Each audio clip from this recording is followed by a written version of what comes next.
diçka pa të pyetur, sa municion kishim neve të rezistonim në të shkuarën? Sepse problemi sot e kanë Ukrajinën. Unë ju them shifrën. Këta e kam shumë të saktë, unë ju them shifrën. Në një luftë të intensitetit të lartë. Të lartë. Unë ju them shifrën. Ne në 1990-ën, kur filloj duke u ndërprerë dhe prodhimi i municionit në uzinat tona. A pse i prodhoni vetë ne? Po padyshime që i prodhoni vetë. Ne kemi pasur 2.7 miliard fishek të kalibrave të këmbësorisë. 12.7 e poshtë. 2.7 miliard. Po të mos përmendur miliona e dhjetra miliona predha të gjithë kalibrave të artillerisë toksore, artillerisë kundërore. Ne s'mund të ditë tash, mund të bënim 5 vjet luftë pa ndërprerje, pa asnjë lloj ndihme. Të paktën një e bëja. Jo, edhe me derisa ke pasur, sepse... Dhe prodhonin ato. Dhe prodhonin. Po ta dini që uzina Poliçane që prodhonte fishek ishte gjitha e tunelizuar në tokë, nuk ishte. Po, e di. Uzina e Mjekësit, ku prodhoi lënda plasë dhe baruti, ishte e gjitha, edhe është akoma edhe kishte fjalën e fundit të Boforit suedez, që është më i mirë në botë. Bofors. Në atë kohë, në 82-shin është blerë $30 milion të asaj kohe. Po, u prish, u masakrua. Plus pastaj që po kaloi në regjim lufte, prodhon akoma më tepër, sepse punohet me 3 turne, punohet e sforcuar etj. Atëherë, sot ti mendon që është drejt kjo zhvillimi i industrisë ushtarake? Është një nga lajmet më paktën në këndvështrimin tim, është një nga lajmet më pozitive. Unë personalisht u lumturova. Unë mendoj që me sa kam parë, kryeministri është iniciativë drejt për drejt e kryeministrit Rama dhe nuk e di kush ja bëri këtë ndryqim Ramës. Mbase turezat e liderëve kur ullet në NATO, po për mua si ndryqim të rivitalizosh industrinë ushtarake. Cilën deg mendon ti që duhet rivitalizuar? E prodhimit të fishekëve, të automatikëve? Jo, armë, nuk ka nevojë armë, nuk është eficiente. Kush do ta blej ty këtë armë? Përveç që do kompletosh ushtrinë shqiptare, që do 30.000, apo themi 50.000. 50.000 automatik. I blen Gjerman janë ose Amerikanë? I blen direkt nga Gjermani. Unë nuk mendoj këtë. Unë mendoj prodhimin e municioneve dhe prodhimin e lëndës plasëse. Dhe prodhimin e minave, se predhat e artillerisë duan zinxhir të madh industrial, duan fonderit, një industri metallurgjike me radhë. Po, mirat e mortajave, ne mund t'i prodhojmë shumë kollaj këtu, si që i prodhonin me qindra mira në vit në atë kohë. Shumë e thjeshtë. Vështirësia më e madhe e tyre është djegore, që mund t'a blesh. Po mund të ngresh dhe linjën e prodhosh djegore. Me teknologjitë e reja gjithçka. Këto, sepse uria për municion sot është jashtëzakonisht e madhe. Jo vetëm lufta në Ukrainë, po të gjitha ushtritë e perëndimore planifikojnë që të zgjarohen 2 dhe 3 fish. Vetëm municioni i stërvitjes tyre se sa kërkohet. Po dhe kam dëgjuar që nuk ka shumë fabrika municioni në Europë. Jo, nuk ka. Nuk ka shumë. 3 janë në gjithë Europën. Jo, janë 8. 8. Atëherë ma ka kapur 308 vesh. Janë të pamjaftueshme. Po pamjaftueshme. Unë bidem, ne prodhonim 54 milion fishek këmbësorie në vit.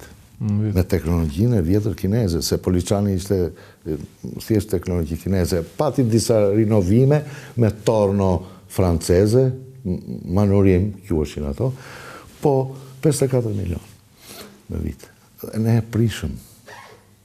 A e di që ka Maqedonia sot të ruajtur që nga koha e Titos fabrikë, uzinë që prodhon municion? E di, ata ruajtën gjithë industrinë. E ruajtën. Bosnia e kanë shumë të fuqishme. Po sepse aty ishte përqendruar industria ushtarake e Jugoslavisë. Serbia, që prodhon 1.4 miliard euro në vit. I prodhon dhe eksporton. 1.4 miliard prodhon dhe eksporton. armatim dhe municion. Beni, e kemi thonë dhe herë të tjera, po prekur në mënyrë më tangenciale. Nëse ti do kishe në dorë të bëje riarmatimin e ushtrisë, si specialist, do t'i këshilloje kryeministrit. Do t'i thoje, për Bregdetin duam kaq, për mbrojtjen nga ajri duam këtë, për tokën duam këtë. Qa do t'i këshilloje? E para do t'i këshilloja metodën asimetrike. Metoda asimetrike konsiston në pajisjen e imediatet, me njëhershme, bëhet fjallë, sepse pajisje dhe armatimi është një proces që zgjatë sa 10 vjetë, thonë këta. Po do vazhdoj. E ke thonë edhe ti, në fakt, po unë para sa ditësh edhe jo, që do duhem 10 vjetë... Po normalisht, po imediat është metoda asimetrike. Ne nuk mund të blejmë do të F-16 apo Rafalen francez, po ne do të blejmë sistem kundarore të rrezës mesme. Kjo është prioriteti i prioriteteve për mua, mendimi tim, për të mbrojtur popullsinë dhe vendin. Këto sistemet raketore? Kundarore. Kuptohet raketa.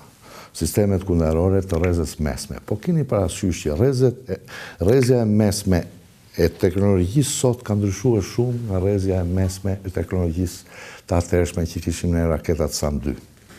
Raketat SAM-2 për kohën nuk ishin të rrezës gjatë, shkonin deri në 50 km. Të rrezës gjatë. Ndërsa rrezja e mesme e sistemet... Se iku një herë një raket, edhe i tha ka iku në Belin, se ra në Belin, na fi në Belin, Sot, rrezja mesme përfshin nga 30 dhe 70 km distancën dhe nga 5 dhe në 20 km lartësinë. Po, mendoja një sistem të tillë në Tiranë, 70 në veri, 70 në jug.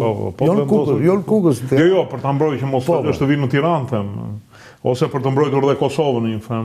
Po pra, se ato të lëvizme janë. Kjo është prioriteti i prioriteteve. Po sigurove këtë, pastaj siguron dhe ndërton mbrojtjen kombëtare të shtresëzuar. Sepse është, duhet të jenë gjithmonë sistemi integruar. Nëse do blejmë ne një sistem norvegjez që ka dalë shumë i mirë, NASAM quhet ai, apo Aster francez, dhe francezët janë majat e, apo Iris të gjerman, do të duhet që vetë këtë sistem të krijosh një mbrojtje të afërt dhe do blesh raketat.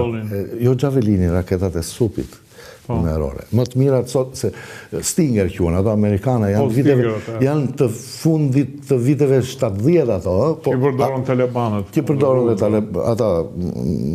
talibanët kundër rusëve. Po, anglezët kanë sistemin më të mirë në botë sot për sot të tillë. Pra, pasi siguron të madhen, fillon e plotëson dhe krijon mbrojtje kundërore të shtresëzuar. Dhe prapërisht kjo është, po them, është pjesë e doktrinës së frenimit. Sepse një raketë e tillë, le të themi bën 300.000 euro që lëshohet, po një raketë 300.000 euro mund ta shkatërrojë një MiG-29 shumë kollaj, që mund vi nga veriu. Por një Rafael? Po duhen 3 raketa. Duhen 3 raketa. Po shkatërron një që kushton 50 milion. 50 milion. Pra pjesë dhe deterencës, po dhe asimetrisë. Për aviacionin, plus dronët. Sot ushtria shqiptare e ka nisur, për mua, e ka nisur ushtria shqiptare. Janë 3 dronët e parë, mund të bëhen dhe 3-13, që nësi ka, po e ka kryu repartin dhe ka kryu përvojën. Aq përvojë sa mundet. Por tashmë, lufta në Ukrainë ka treguar që asnjë armë artillerie, asnjë skuadër këmbësorie nuk mund të luftojë dhe veprojnë në fushë luftimit pa pasur dronin e vet. Dhe ukrainësit sot për mua janë më të mirët në botë, më të mirë se amerikanët, më të mirë, ukrainësit dhe rusët, më të mirët në botë sot për dronet. Me 2 specialistë nga Ukraina. Meri, me pagesë, meri dhe ta ndërtojnë ata, ta bëjnë ata, se janë më të mirët. Pra, nevoj urgjente për dronë. Dronë të zbulimit. Janë dhe këta FPV-t që kanë dalë, këta të vejglit. Po pra, këta janë kamikazët. Janë taktik. Kundër pikave të fortifikuara. Po, këta janë rrezës taktike. Dëgjoj intervistën një ushtari Ukrainës që thoshte këta na kanë pjell belaja, sepse vjen shkatron droni qendrën pikën e fortifikuar dhe pastaj vinë me njëherë 2-3 ushtarë rusë që bëjnë asgjësinë. Normal. Po e njëjta, pse edhe rusët kanë mësuar. Po Ukraina si janë mbështetur